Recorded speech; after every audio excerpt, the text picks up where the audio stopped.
right, so there is our piece there. I love how the water's a little bit more subtle than it is here. Again, nothing wrong with either one of them. It's just personal preference, whichever one you prefer.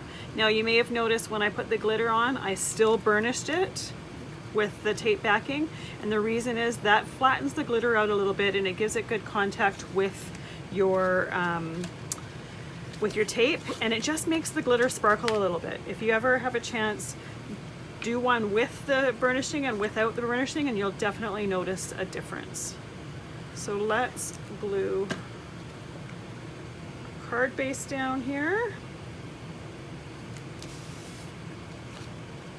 And then I have most of this one without the tape, so let's just add the tape to the, or sorry, let's just add the glue to the other part. And then let's flip it around so we can put the glue side down again.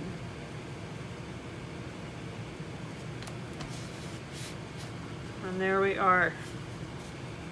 Very subtle difference between those two, but absolutely beautiful. And I just love the sparkliness of the lighthouse and the white in the water. That glitter just adds a bit of a different texture to it.